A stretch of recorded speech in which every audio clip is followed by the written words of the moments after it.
everybody, and welcome back to the Mumkey and BIGS show, recording to you live from our individual homes. BIGS, after last episode, he was so excited to show off his room to people that we decided to record from our own rooms. I am Mumkey Jones, joined as always by Bigsington, the one and only. And I understand BIGS told me, for my own safety, because of what evidently he wants to show me during today's episode, for my own safety, he wanted me to be as far away from him as possible. And I'm not sure why. This is going to be the weirdest podcast we've ever done. We're skipping over the comments and voicemails for now, because BIGS had something for the first time ever. Let me remind you all. For the first time, hold on a second. First time ever, BIGS is excited to bring in a segment to the show. So BIGS, without further ado, please take over. I'm not sure if it's bringing in a segment as much as it is calling you out for your bull crap. What did I do? And the reason why we had to be apart is so I don't beat you up on cam. So, what did I do? What could I, Mumkey Jones, have possibly done to an infraction against BIGS? I don't think it's possible. Listen here. I have the receipts. I have the receipts. What, did you go to Walmart again? What's the receipt say? Candy bar, steak, candy bar. That's a boring receipt, BIGS. Hey, shut up, okay? Very fucking boring. Okay. Well, what do you got? What's going on? I'm sitting there, and then my Snapchat goes off, and this viewer's like, "Hey, BIGS, you should probably know that your good pal Mumkey said some things about you in the past. Wow. And you should probably clear your name." Okay. Because he said some pretty heinous things about you. Heinous things? That's you added an extra syllable to that word. That's how much you mean it. How heinous could it be?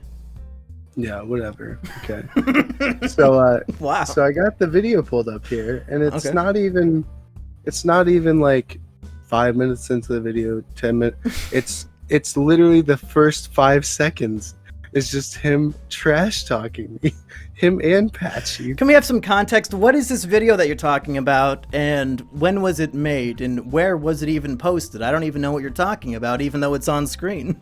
So it says it was uploaded April 2nd of this year. Well, that's the repost. I'm pretty sure my brother and I recorded it was a Scooby-Doo Cyber Chase Let's Play that we recorded back when I was living in the apartment that I eventually, as everybody remembers from last episode, the apartment that I so graciously handed over to you for free so that you could live there because I was moving out.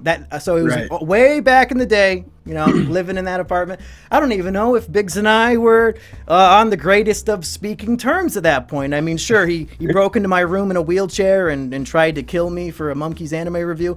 It was a rocky relationship, so I can only imagine how heinous these words must be. Are we just going to dive in and watch it together and then... Yeah. Okay. Yeah. Okay, I'm going to click on watch. I'll give the background and then explain why you're a dick, basically. Okay. All right, ready? Yeah. Welcome back to the So he said show. that we said... We're already going. We'll get into this next time. In the episode. I'm funny. So BIGS wanted to fuck like this 12-year-old girl and her older sister. And he like stopped being friends with us so that he could go fuck them, right? Yeah, what? Yeah. But no, he just wanted to hang out with their brother. He was making his Facebook profile pictures of them. Oh, am I talking about the little sister of our friend? He was going to church as well. Minecraft videos. I'm right. Really I'm right. now. I take it back. I'm not even upset. I'm right. You're not right at all. You did want to fuck that 12-year-old. She wasn't even... There's so much wrong about the fact that your initial response is she wasn't even 12 is the most damning evidence I could possibly provide. No, it's not. There's so much wrong about this, and it starts at the core of you saying BIGS wanted to fuck this 12-year-old girl. Okay, first off, so through Mumkey, I met one of my friends. I'm not going to say her name, right? Okay. So we started talking. We became friends. Then I met her brother at a get-together at their house. And me and him have been friends ever since. Very close friends. So I'm friends with them. They have another sister. And even at one point, I was living with this family. Like, You they brought me were? in. Yes, When did you live with this family and why? during high school. And Because so this I family left- invited I you in to left live my with them, house and you when tried I to was fuck their 17. little baby sister? What?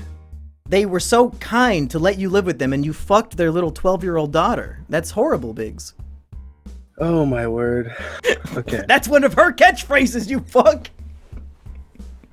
Now, what happened? Tell me the story. Why am I wrong? Okay. You're wrong because, okay, so here's the thing. So the girl that I met through Mumkey, he was like, I don't even know, head over heels in love with her at the time. It was really strange stuff. Now, And- let's and clear at the- this up. We're not talking about the 12-year-old right now. We're talking about her older sister, who I had a crush on, and you're the one who we proposed had a crush on the younger sibling. I liked the one that was my age. I'm getting there, okay? Okay, well, good. I wanted to clear that So- up because you made it very ambiguous the way you just described it. No, I said the one that I met through you, the Okay. older sister. Okay. So then the younger sister Mm. is a girl that Patchy had a crush on for a long time. So the fact that I was not only good friends with both of them and also at their house all the time made these two very salty all the time. Who, Every me time and I brought Patchy? up every Okay. time I brought up their house, it was always like, "Oh yeah, I'm sure you're over there to hang out with their brother, blah blah blah. I bet You know, you're over it's- there banging all three of them." Biggs, if anything, from your own explanation right there, you should be flattered. I mean, Patchy is jealous because he likes the girl. I'm jealous because I like the Biggs. I wanted my Biggs back. Of course, this 12-year-old fucking harlot, this succubi of a lass, tried to steal my friend away. At the No time, go. I think No go. She was 16 at the time, Who cares how old they were, Biggs? and the other one was like 17. And how old are you? 18? Yeah. Yeah.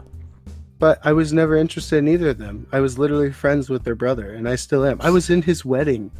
Yeah. So yeah.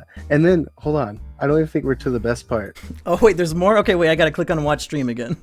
Yeah, Remember? yeah. He was going to church to hang out with the brother, not to hang out with the two No, I sisters. suspect that if you were my younger sister instead of my younger brother, he would have wanted to hang out with me a lot more. Yeah! Respond to any of this. Biggs does not even watch these, so he's not even going to be able to respond to this. Well, it's literally been, 4 years since I recorded this, so I think I was right. It took 4 years for you to see it. Such a dick. Wow. If I I see can, this, if I can and defend myself from your defense, this is episode 7 of a Let's Play that we recorded all in one night, and I was taking shots and drinking the entire Let's Play. So if I get drunk and accuse my friends of being pedophiles, I mean, it's clearly not my fault. I think we can all agree it's the booze that was speaking. like I'm not when the- responsible for what I do when I'm intoxicated, Biggs. Come on. Okay, that's fair. Isn't that That's fair? But yeah, when the fan reached out and sent me the link, I'm like, "Are you sure he wasn't talking about Cobb? That would make way more sense." And he's like, "No, dude, you have to watch this." I just started dying laughing. That's when I messaged to you. It's like, Well, boy. Do I Answer. have- Wait, is there more of this clip, or can I close out of it? No, that's it. Okay, Biggs, let me ask you a question, and if you answer honestly, we can just bury this hatchet, and it'll all be okay. If Patchy was my younger sister instead of my younger brother, would you have wanted to hang out with us more? Yes. Yeah, that's what I fucking thought. I hung out at your place a lot though, and wow, my screen sure got dark. Hold on. Okay, there we go. You can actually see me now. You should pull up like a big bright image of like a giant cock.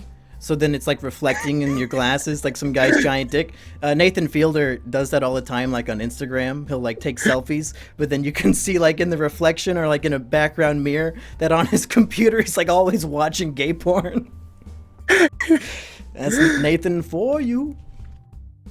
Wait, so is that it? Is that the end of the story, or do you have more Yeah, defenses to make? I just had to call you out live on air Yeah. with all of our live viewers. I'm trying to think, because I did not remember that clip until you pulled it up. I'm trying to remember if there are any other clips of me talking about you that we should watch, but if there are, people should definitely Snapchat them to you so that we can watch them on the show. Is there? There's a lot of How much bullshit can I say about you? I probably said, "Oh, he deleted our fucking channel, boo-hoo," and like that's it. I don't know. There's like they sent me quite a few. I kept forgetting to save them. We should make like a compilation of it. We need to have you and Patchy record a bunch of Let's Plays where you both talk shit about me, and then we can respond to those. Like the one when you were like at work and I hacked your computer with your brother. Yeah, 'cause it was funny. Now, how do you define hacking a computer with my brother, Biggs? Well, I got past your password and I reset a bunch of your programs to shut down your computer. And when you got home and started clicking on said programs, you got very mad. Well, I think when I tried to click on like Google Chrome, it would turn off the computer. And it made me, I was like, what the fuck is happening? Me and Patchy were just sitting in his room playing Call of Duty while he's in there just screeching. Yeah. Now, if Patchy was a girl, I bet you would have been playing something with him, but not Call of Duty. Yeah, you would have been playing. You would have, yeah, you would have been poking her a lot with your fucking cock.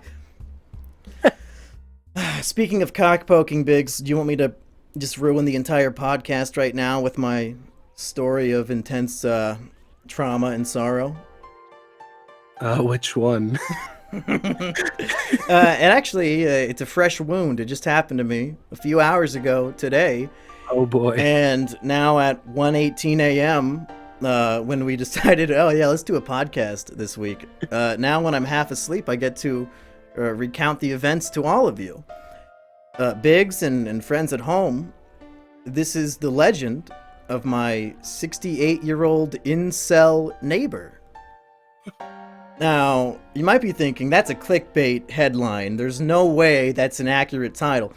Folks, this rabbit hole goes so deep and is so factual that it has made me lose the remaining faith in humanity that I already had. Biggs, it seems as though the world we live in is just day by day becoming more entrenched in human misery and suffering.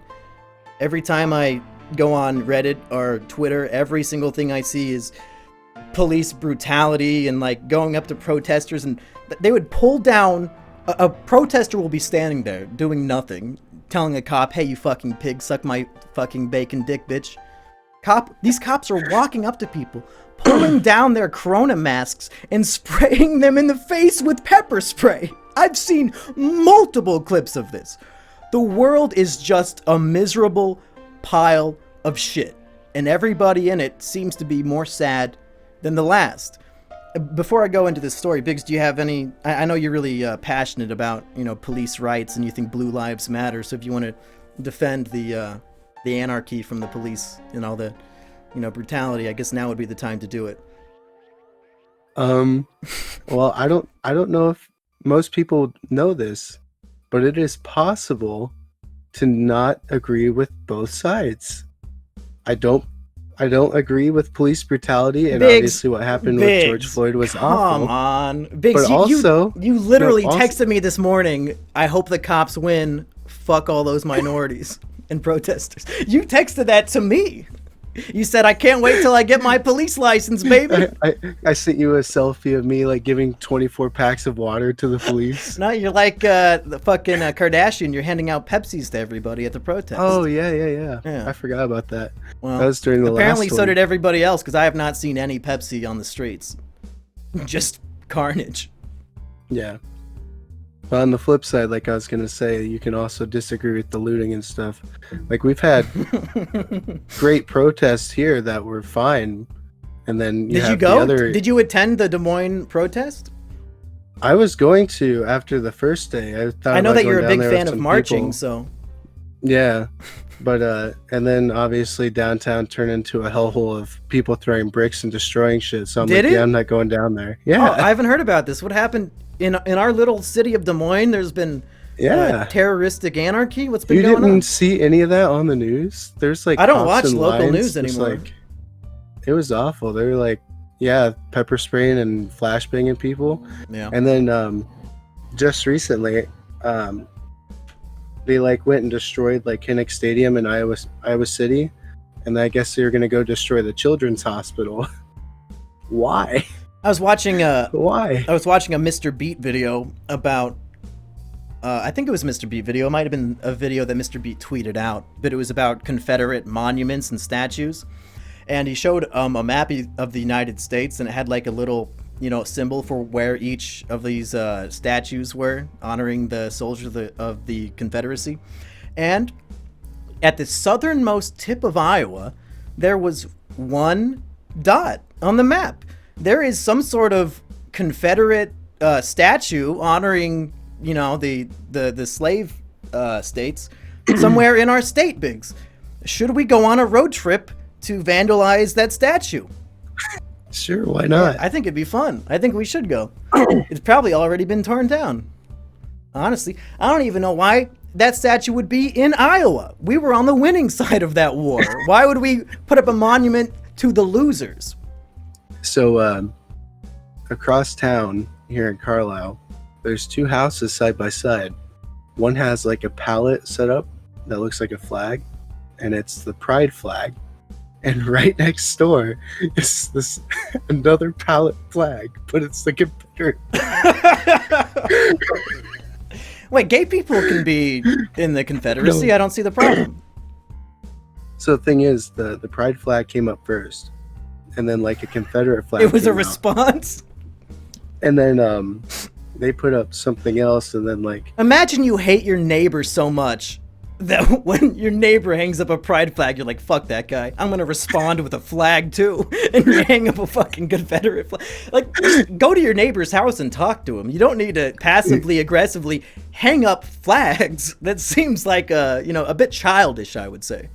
Yeah, and we actually know the people that put up the Confederate flag. We went to high school with them.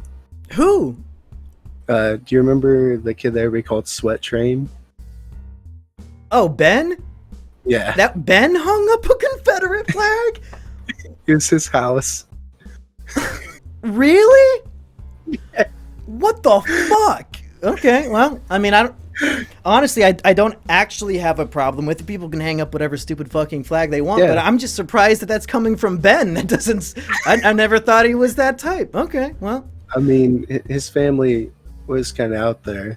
Yeah. I mean, I can't imagine why anybody in the North would give a fuck about the Confederacy. Like, you're on the winning side. Why are you cucking for the losers? I don't know why anybody would care. I mean, they lost a long time ago. Yeah. I mean, if they won, I would say tear down all the Lincoln statues. If the Confederacy won, fuck it. Tear down all the Northern shit. The winners get to write the pages of the history books. And they lost. Get fucked. Did you ever watch that? It was like a mockumentary called like the Confederate States of America. Sounds like a Whitest Kids You Know sketch. It was like a full like mockumentary. And I just remember the opening was like an insurance commercial. And it's like talking about protecting your property. And like it scrolls over a black guy trimming the hedges. Is this like a mockumentary about like the alternate history where the South won? Oh, that'd be cool. Yeah. I want to watch that. Yeah, you should. It's really fun. Anyway, let's go back to this tragic tale. I'll start at the very beginning, and I would like everybody to understand nothing I'm saying is fictitious. I'm just going to say everything exactly as it happened.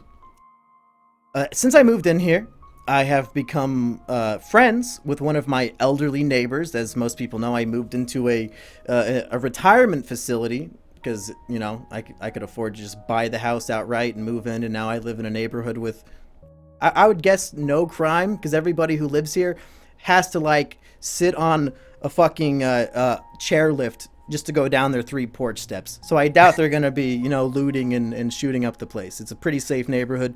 Lots of old people. I almost guarantee I'm the youngest person on the block, other than when their grandkids come to visit them. And one of my elderly neighbors is a 68-year-old man who is very friendly, very talkative, and always has a lot to say. And on the rare instances where I'm outside of my house, which these days is becoming less and less frequent, and he happens to also be outside and he notices me, he'll flag me down. "Oh, Tyler, hey, want to talk?" And I'm like, okay. And how it will usually go is that for over an hour, I'll be standing in my yard holding my grocery bags because I just got back from grocery shopping. And he'll just stand there, about a foot away from my face and, just tell me about his life and talk. And today, when I got back from grocery shopping, the sun was all the way up in the sky. And by the time I told him I had to go put my stuff in the freezer, it was completely dark out. So we had quite the front lawn, grocery holding, face-to-face, elderly friendly conversation today. And this happens all the time. That's really sweet, actually. It's genuinely sweet. I like this guy. This has happened like 10 times. I've talked to him 10 times, and in total, we've probably discussed over 12 hours worth of topics standing out in my front yard. He never wants to go inside. He just wants to hang out outside and chat. And I like it. It'd be better if, we were like sitting down. But hey, it's all fun. And he tells me about all sorts of things and his whole life story. And today's was, I don't know, maybe he had like a bad day at work, or I don't know what inspired him to overshare as he did today. But he's a very honest and friendly guy, and I like to hear what he has to say. And the story that I heard today is one that I feel should be shared with the world, because unfortunately, and Biggs, you wouldn't know this, but according to Dr. Hiraluk in One Piece, a man truly dies only when he is forgotten. And unfortunately for this guy, the day he dies will be the day he is forgotten, because he has nobody in his life. At this point, I'm the only person who will remember that this man existed, and that breaks my heart. And that's why I want to share his story with all of you, so that we can honor his legacy in the event that he passes, hopefully 4 decades from now. But I feel like his life story should be preserved on a shitty podcast about two friends who accuse each other of being pedophiles. I think it's important, because nobody else will ever hear this story. And I don't even know how to tell it. It genuinely perturbed me, you could say. And I've spent the entire evening and night really upset, and we'll get into why, but I'm gonna need some expert advice on how to handle this situation, because things are not good. Not good. This is the story of my 68-year-old incel neighbor, Biggs. So he tells me that he's never been married, and he's always had a bit of trouble with the ladies, which I think is one of the most relatable sentences a man could ever say or hear. What man hasn't had trouble with the ladies? And he tells me the event in his life that set him on the downward spiral. Uh-oh. Let me take you back to the 1970s, Biggs. He's in his early 20s. Him and his boys, they go to the bowling alley. Biggs, you ever go bowling? Big fan of bowling? Yeah. I seem to be the only one. No, me and Biggs like to go bowling. It's just that there's only one bowling alley left in the city, and it costs like $25 fucking per game, because it's it's on the college campus, so the students get to play for free, and we have to pay a shit ton. Yep. According to him, the bowling alley that used to be here in Ames, that he used to go to, flooded so many times that the flood water just completely destroyed the place, and they tore it down and they gave up. So, but anyway, him and his buds go to the bowling alley. They see 3 cute girls standing over at the lockers or whatever the fuck, and they're giggling. They're being typical brain dead early 20s, late teens girls. And him and his buddies think that these girls are cute. Then he says, "Hey guys, you should go hit on them." And they're too cowardly, according to him. So he says, "You know what? If they won't do it, I'll do it." So he goes over.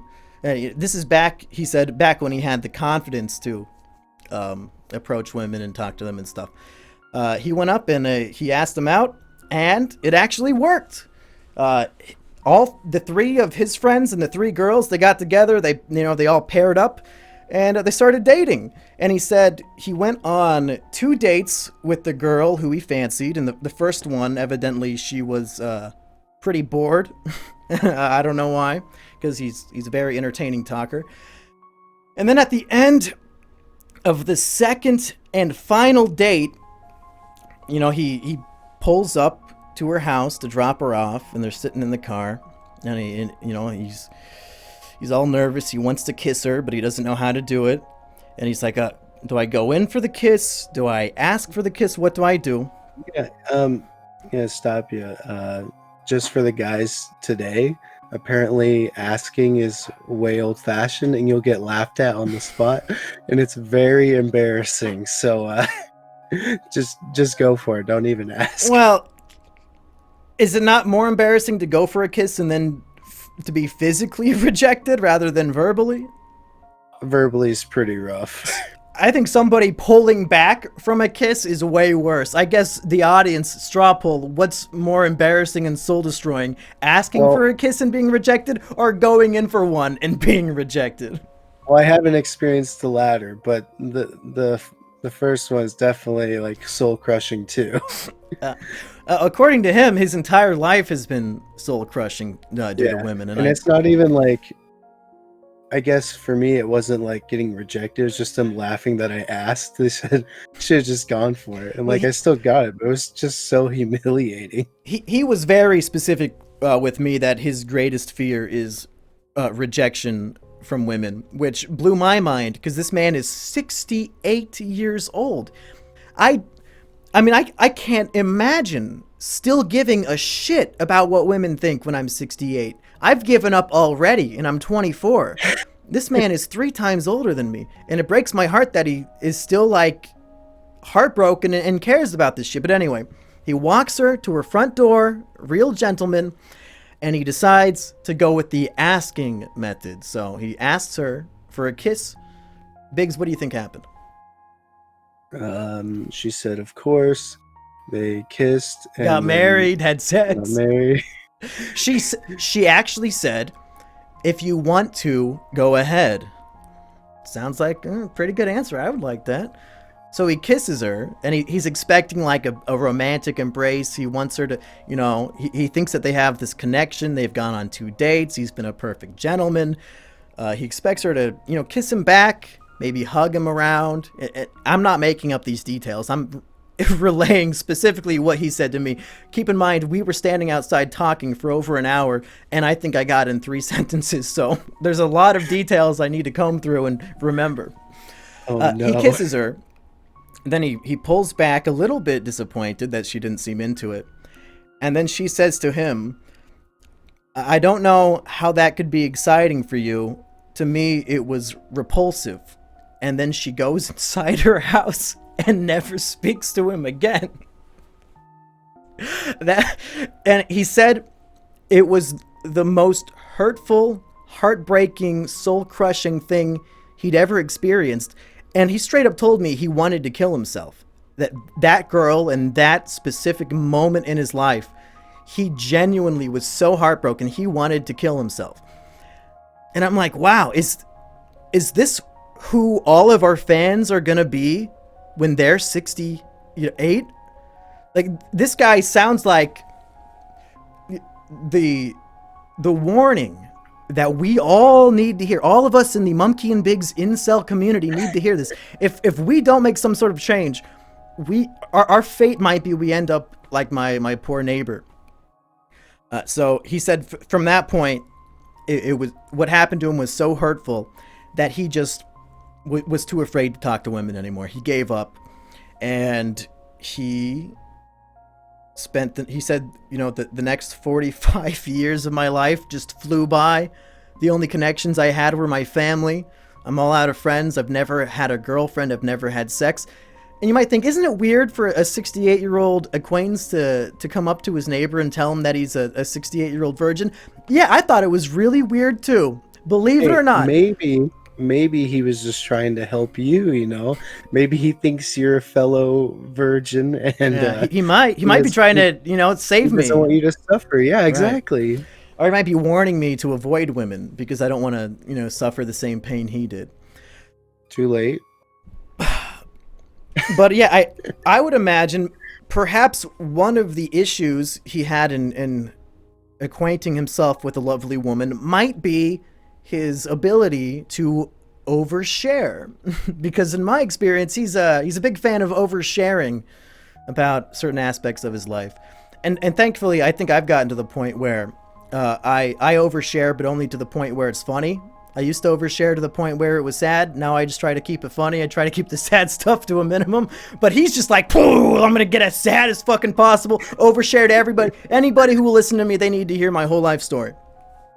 Well, I think there's a difference, like, in person, like, oversharing is awkward, but, like, something on here, for me, I think it's just funny to make it seem really bad. Because then there's going to be those people that find it just hilarious. Yeah. And that's what I go for. I mean... Well, I think self-deprecation is one of the main tenets of our brand of comedy, but he's not doing it to tell me a joke. He's just telling his life story in extreme detail to somebody who I don't even think he knows my full name. He just knows my first name. That's what I'm saying. I think it's just like the know your audience type of thing when you overshare. Well, he knew his audience because I was more than willing to listen. I was enthralled by this story. It's not every day.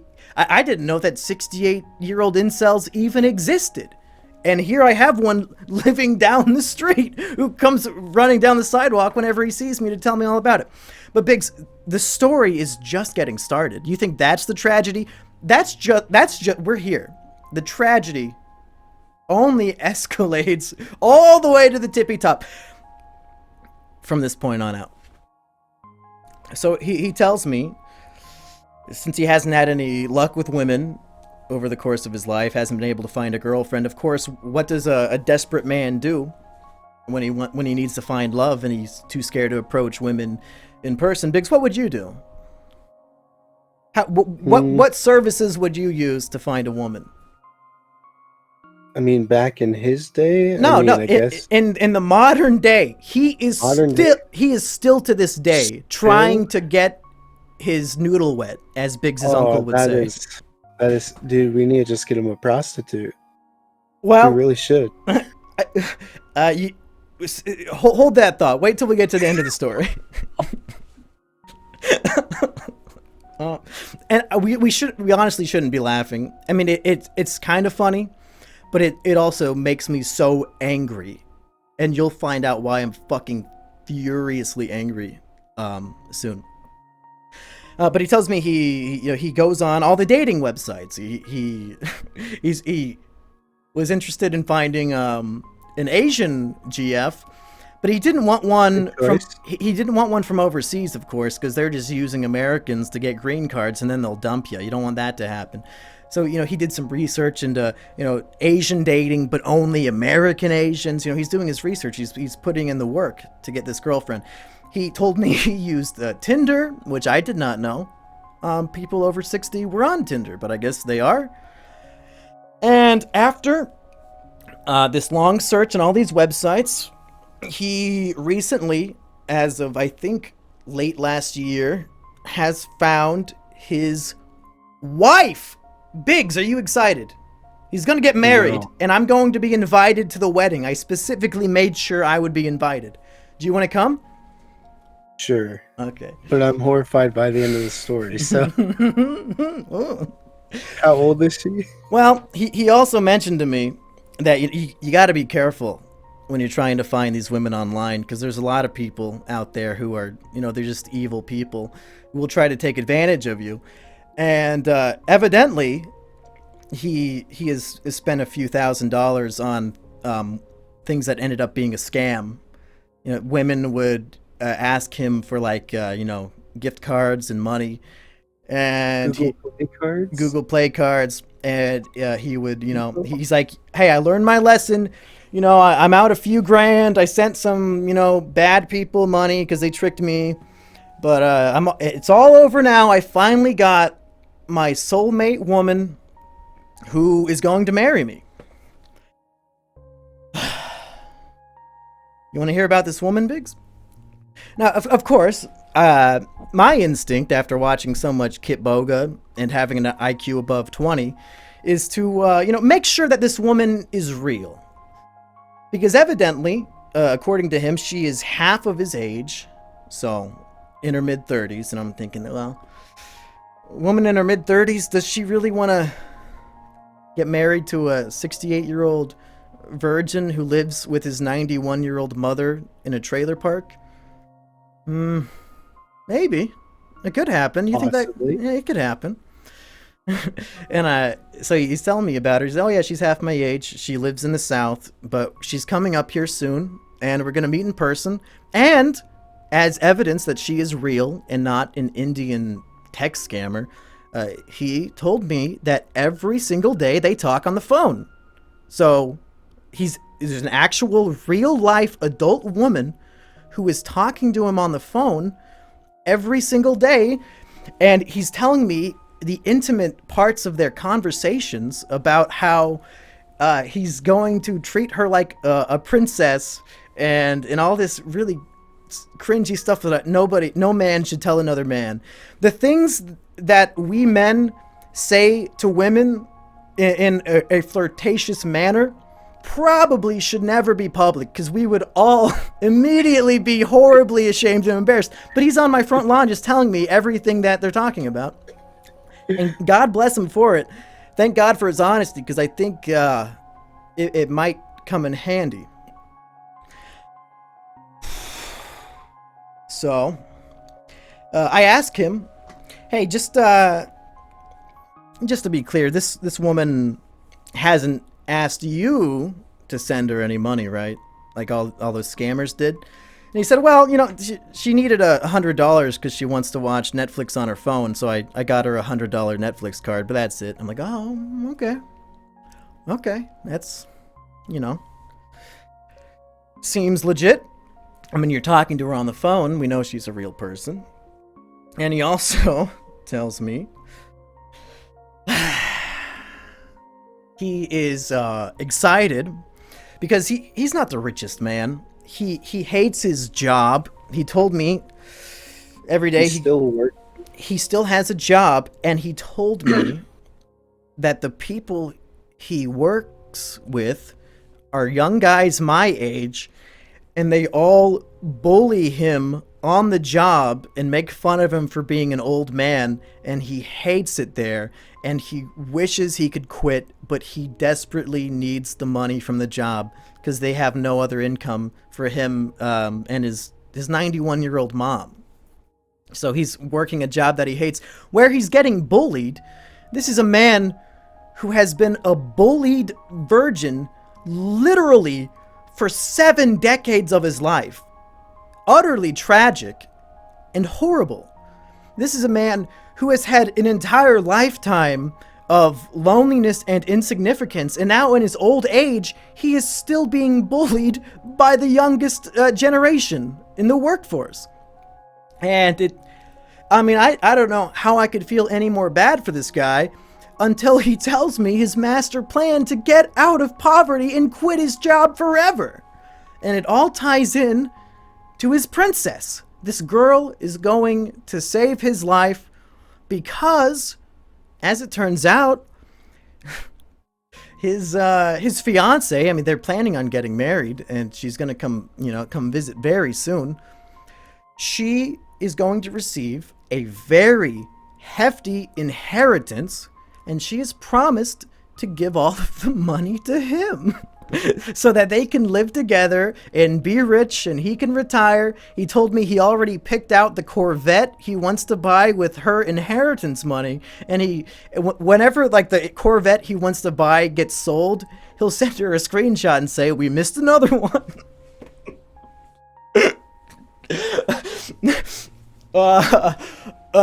So I'm really excited to see him and his blushing bride cruise off in their Corvette with, I guess, tin cans tied to the back of the car, and it says just married on it, like the end of a movie. But there's one problem, Biggs. You want to guess what the problem with the inheritance is? I guess is they have to send a check to ensure that it's processed correctly or something. Evidently, the bank account can't receive the inheritance money unless it already has $2,000 in the account. And of course, I mean, that makes sense. there's no possible way she would have $2,000 to receive her own father's inheritance. So he's going to have to take care of that too. But thankfully, he has not paid that yet. So she was on her way up to come visit, and she was taking a bus up from, I think, Alabama. But evidently, somebody on the bus, while en route to the north, on this bus, somebody literally died of coronavirus. And every single person on the bus was then forced by the government into a 2-week incubation or whatever. Yeah. So that's why she hasn't been able to come up yet. She's been stuck for 2 weeks because she was on a bus with somebody who died of corona. Maybe that's a true story. I mean, it very well could be. He thinks it's true. If somebody can find an article about that, I'd be really... Are they really forcing bus loads of people to be quarantined? Like, just straight up imprisoned? Is that happening? I mean, maybe. Who knows? Well, evidently it did. You said you don't watch local news, and I'm sure that's local news somewhere. So that should be national news. That's a horrible, horrible thing.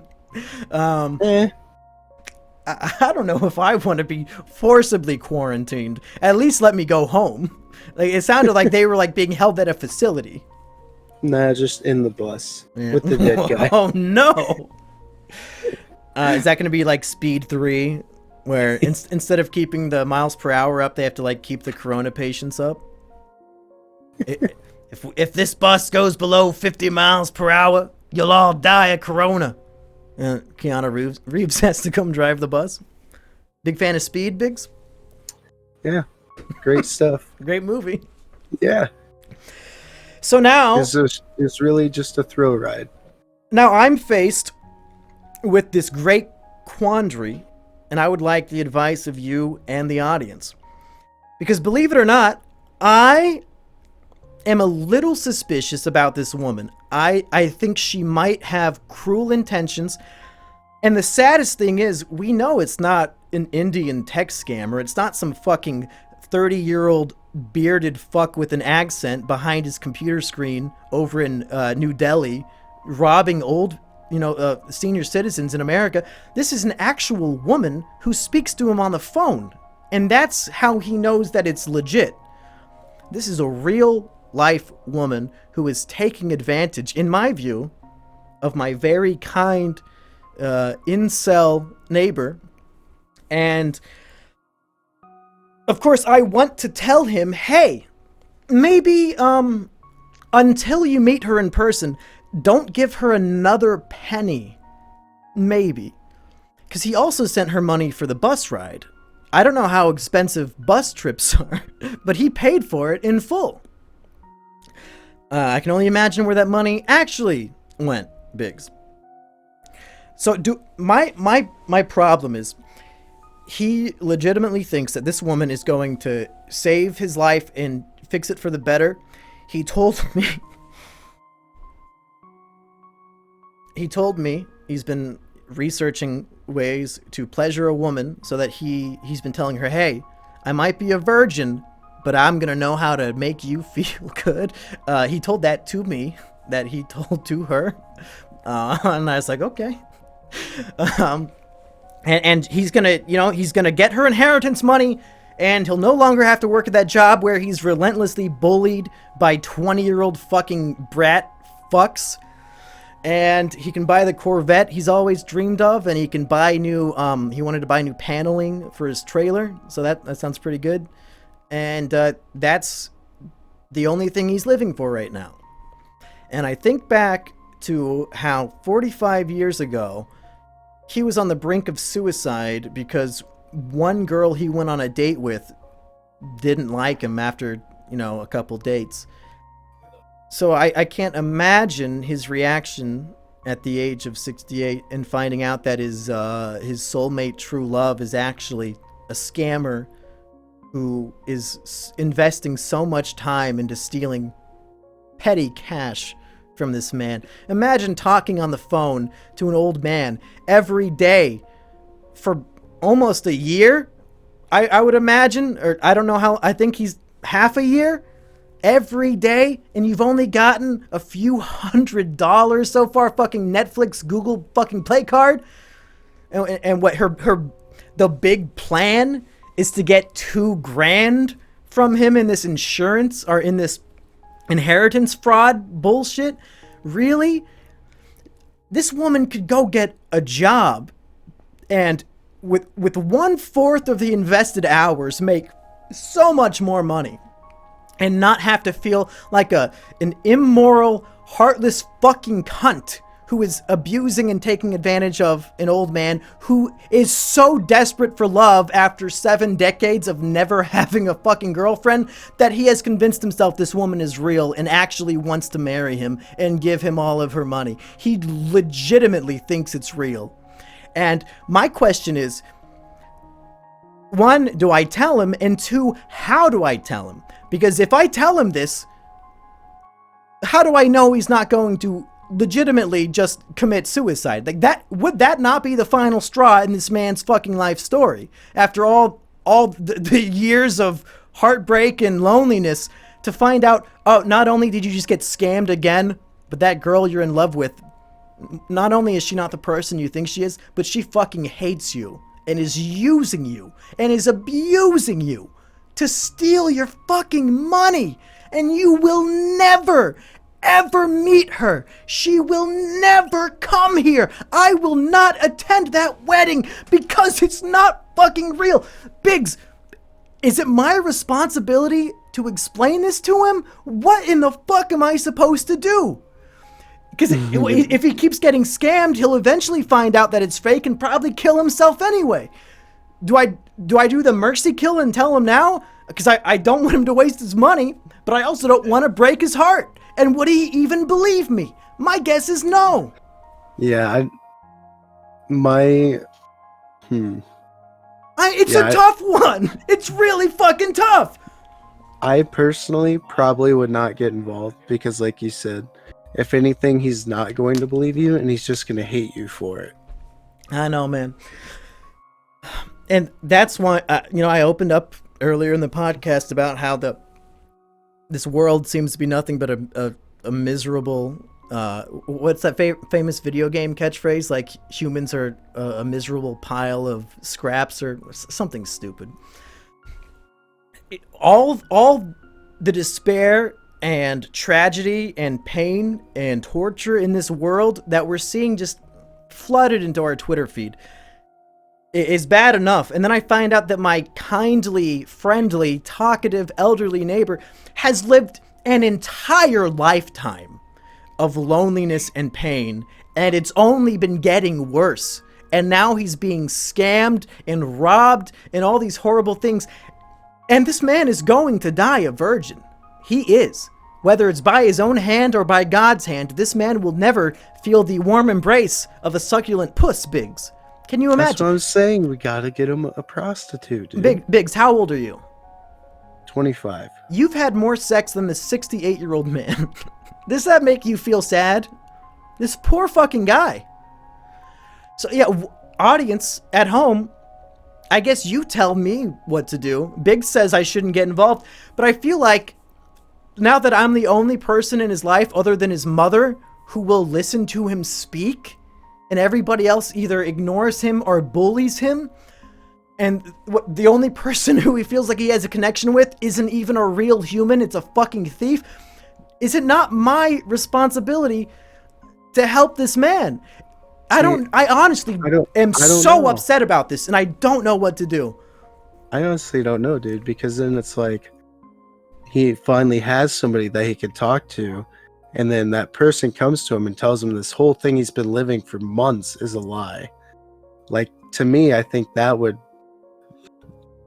I don't know. I think, if anything, I shouldn't suggest that she's fake, because for all we know, maybe she is real, Biggs. Maybe this fantastical scenario is actually his golden opportunity at the life he always dreamed of, and it's actually going to come to fruition. But just in case it doesn't, I should at least have a talk with him about money. And I should just... Yeah. I have to somehow make him realize that you shouldn't send Google Play cards or money of any kind to somebody you haven't met in person unless it's like a legitimate business.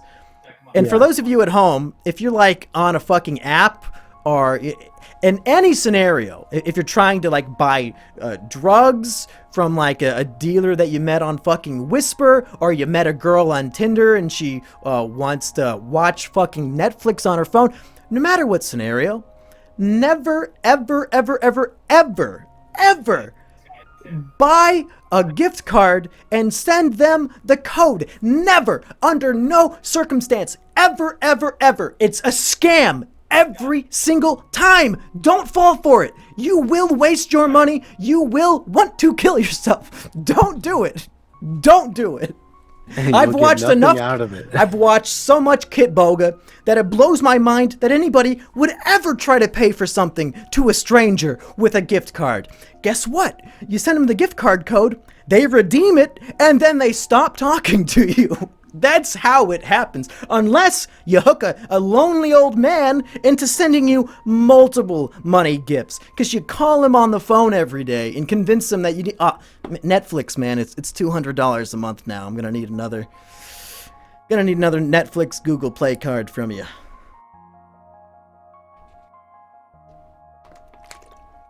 Well, Biggs, I am, with the current state of affairs in the world and in my neighborhood, I am just terribly depressed for the state of humanity. And since guys like you and me are completely powerless to really have any effect on the world whatsoever and to make any change, I don't even know what to do in general. And I think most people might feel the same helplessness. No matter what I do, there will always be gullible old people falling for scams from malicious, evil, horrible fucking monsters. And the guy has literally fallen for this scam before, costing him thousands. And he told me that he's taken money out of his retirement fund to send this fucking bitch. And there's nothing we can do about it. Perpetual suffering in this world. And I don't know. My own sadness doesn't even bother me anymore. I don't give a shit about how depressed I am. Just seeing how miserable everybody else is making me want to kill myself so I don't have to see it anymore. Yeah. It's getting pretty rough. I guess we do have an alternative. We could always get some information from them and do like the the Catfish show, where we just go down to where she lives, put her live on cam. Yeah, he's technically a generational boomer, so if we can do like a boomer versus Toomer, because she's a tumor on society, that'd be a great show. Boomer versus Toomer, and we road trip him down to wherever this fucking scammer claims she lives, and we'll see if she's really there. Yeah, great idea. We can stop at that Confederate monument on the way and knock it over. Yeah, dude, it'd be great. Fuck yeah, Antifa, woo! Biggs, you a big Antifa guy? I mean, when the Antifa hunting parties start up, I'll be a fan. Biggs, are you telling me you're pro-fascist or anti-fascist? I'm anti-terrorist. Okay. Biggs, that's I think that's all the details I need to relay about my neighbor. That's the legend of my 68-year-old incel neighbor. Someday some other shitty podcast will be telling the sad details of poor Simeon Jimmy, their neighbor, and his terrible life story. So, well, I mean, at least I've fucked like that. Yeah, well, at least. Just, I don't think that really makes anybody's life fulfilling. Sounds like his life needs a. He wants to fulfill her pussy, but he can't. Biggs, it's a problem. I don't know. Prostitute, dude. We've got about 5 minutes left in this episode, And ironically, we just posted a video about how to submit a voicemail, and I don't think we're gonna. We have no time. Yeah, we're not gonna do any voicemails this episode. So Biggs, what do you say next episode? We just do all voicemails, and we just because after we posted that video, and we should talk about that briefly after this. After my sentence, we can talk about making that video because it's pretty fun. But we post this video how to send us a voicemail, and then of course we get 60 voicemails in a day. I think it'd be it'd be a good episode if we just like listen to every single voicemail that we got. Single one? Well, oh, man. Until it's so unbearable that we have to stop.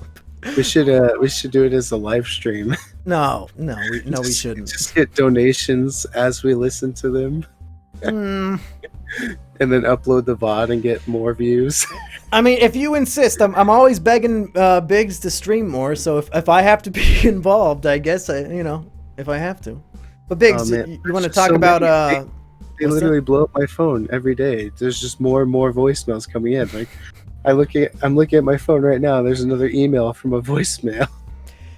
Do you want to talk about the production of that short film? Because there were some comments on it that I don't even need to pull up. They're on the top of my head.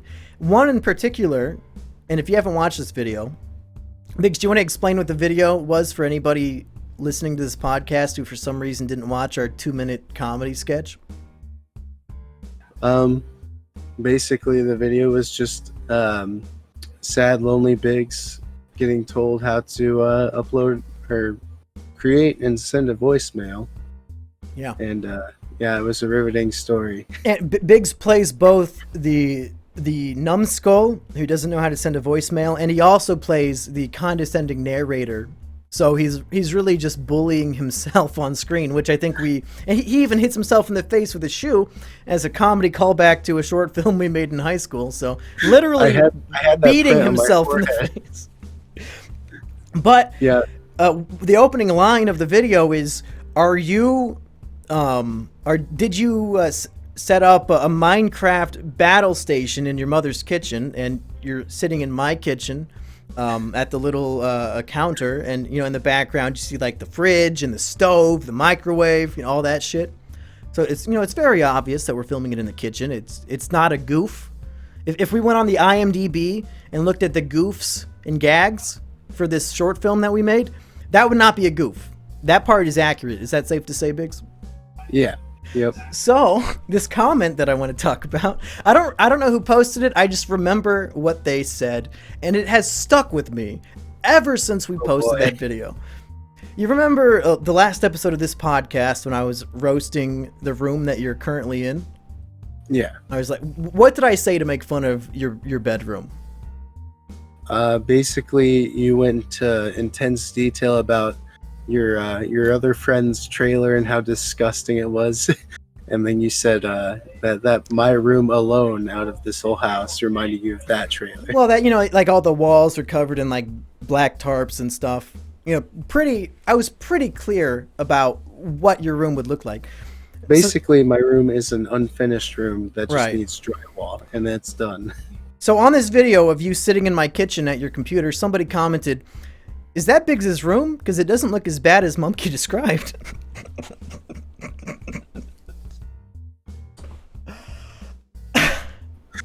Oh yes, yep, that's my room. They think your room, as described by me, is a kitchen. Your kitchen. Huh. I said, the walls are covered in black tarps and the floor is covered in clothes and Christmas decorations and trash. And then he watches a video of you sitting at a kitchen counter of a perfectly clean kitchen other than a painted wheel and some painting supplies. And he somehow thought that was your bedroom. Could have been. Yeah. I wish I would have saved who wrote that comment so we could shame him, but I guess we can either find... maybe I'll make that the thumbnail. We'll find it, or we can all go to the video and find it later. Anything else you want to bring up at the tail end of the show? We could talk about how the Chips Challenge 3,000 view challenge will hopefully never reach its goal. I don't think they're going to hit 3,000 anytime soon. Yeah, what's it at currently? I think it's at like 2,200, but it hasn't got. It's getting like 10 views a day at this point. 22. That's kind of scary. But they're not watching it anymore. It's so far in the past, nobody's even clicking on it. Yeah. You have anything you want to bring up? No, there's nothing else really new. Okay, I guess. Yeah. 2.3, so we're good. Okay. So I guess tune in next time for the all voicemail show. And if you want to get yourself in on it and you don't know how to send a voicemail, guess what? We made a whole video teaching you how to do that. So go check out that video, submit your voicemails, and we'll probably listen to like, what, 50 of them this time next week? There's so many. And then now we're saying this, and it's coming out We're going to get so many more. coming out in 8 hours, and we're gonna get just a flood of more. But just as a precaution to anybody who's like, they're gonna listen to all of them, I'm gonna send in one right now. I think we're gonna start from the first one that came in after we made that video. So then it's like we get all the ones from people who were too stupid to send in one beforehand, and we can just hear what people, because these aren't going to be voicemails responding to a specific episode. They sent in these voicemails apropos of a comedy sketch that we made about how to submit a voicemail. So these are going to be a true potpourri of topics. Who knows what these fuckers are calling in about? We're going to find out this time next week on the Mumkey and Big Show. Can't wait. Yeah. See you next time, folks.